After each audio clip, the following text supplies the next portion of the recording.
आज ही Doubtnut app download करें। Doubtnut पर होगा अब आपके सभी मैथ्स, केमिस्ट्री, फिजिक्स और बायोलॉजी डाउट्स का सफाया। बस अपने क्वेश्चन की फोटो खींचो, उसे क्रॉप करो और तुरंत वीडियो सोल्यूशन पाओ। Download now. देखिए प्रश्न क्या है कि ओम का नियम लिखकर प्रतिरोध को परिभाषित कीजिए। प्रतिरोध को प्रभावित करने वाले कोई चार कारक लिखिए। तो देखिए पहले हम लोग लिखते हैं ओम का नियम, ठीक है, ओम्स लॉ बोलते हैं इंग्लिश में, ठीक है, ओम का नियम। तो ओम एक वैज्ञानिक, तो उन्होंने क्या नियम बताया था कि यदि किसी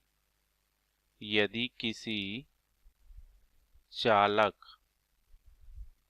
की भौतिक अवस्था में परिवर्तन न हो तो चालक के सिरों के बीच विभवांतर उनमें बहने वाली धारा के समानुपाती होता है, ठीक है। तो ये होता है ओम का नियम। यहाँ पर देखिए इसको समझते हैं। यदि किसी चालक की भौतिक अवस्था का मतलब है उसके ताप, दाब, लंबाई, चौड़ाई, द्रव्यमान, आयतन, ये सब इसकी भौतिक अवस्था है। इसमें अगर परिवर्तन नहीं हो रहा है ना, तो चालक के सिरों के बीच विभवांतर जो होगा ना, वो उसमें धारा के समानुपाती होगा। अगर सांकेतिक रूप में लिखे तो v अनुक्रमानुपाती I, ठीक है।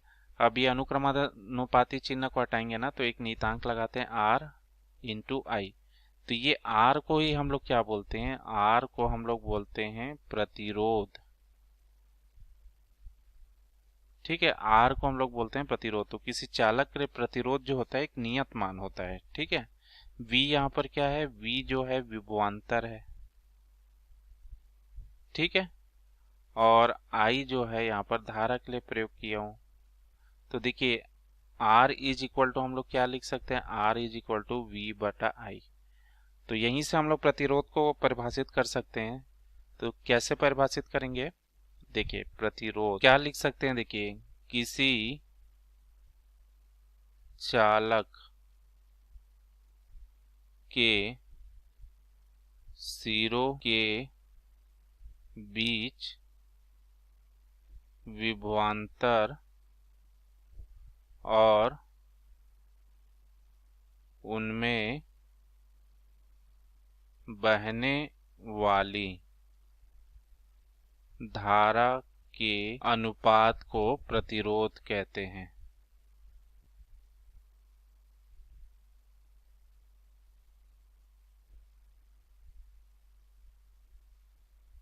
ठीक है। तो ये हो गया प्रतिरोध। अब देखिए दूसरा प्रश्न क्या है कि प्रतिरोध को प्रभावित करने वाले कोई चार कारक लिखिए। तो यहाँ पर मैं लिखता हूँ कारक, ठीक है। तो पहला क्या होता है, जो प्रतिरोध जो होता है, ठीक है, वो क्या होता है, लंबाई के अनुक्रमानुपाती होता है। मतलब क्या होगा कि लंबाई अब जितना ज्यादा होगी, चालक की लंबाई जितनी ज्यादा होगी, तो क्या होगा, प्रतिरोध भी उतना ही ज्यादा होगा। लंबाई अगर कम होगी तो प्रतिरोध भी कम होगा। देखिए इसको मैं इस तरीके से लिख देता हूं तो क्लियर समझ आएगा, ठीक है। लंबाई अगर हम ज्यादा करते हैं तो प्रतिरोध भी ज्यादा होगा, लंबाई कम रहेगा तो प्रतिरोध भी कम होता है। तो इसीलिए लंबे तार का जो प्रतिरोध होता है ना, वो ज्यादा होता है, ठीक है। अब दूसरा जो कारक होता है यहाँ पर R जो होता है ना, रो के अनुक्रमानुपाती है। रो यहाँ पर क्या है, प्रतिरोधकता है, ठीक है। तो जिस पदार्थ के लिए प्रतिरोधकता ज्यादा होगी तो उसके लिए प्रतिरोध वहां पर ज्यादा होगा, जिसके लिए प्रतिरोधकता कम है तो प्रतिरोध भी कम होगा।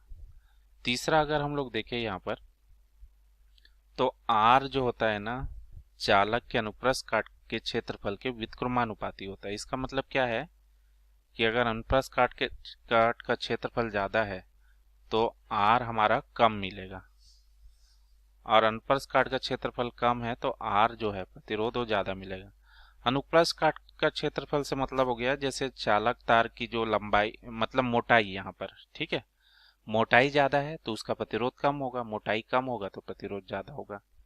और एक चौथा और है इसका, जो प्रतिरोध जो होता है तापमान के अनुक्रमानुपाती होता है।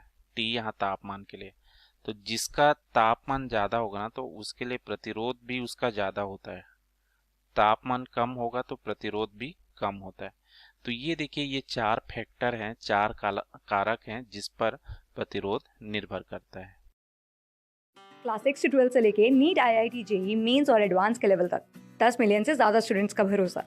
आज ही डाउनलोड करें डाउटनेट ऐप या व्हाट्सएप कीजिए अपने डाउट्स 8400 400 400 पर।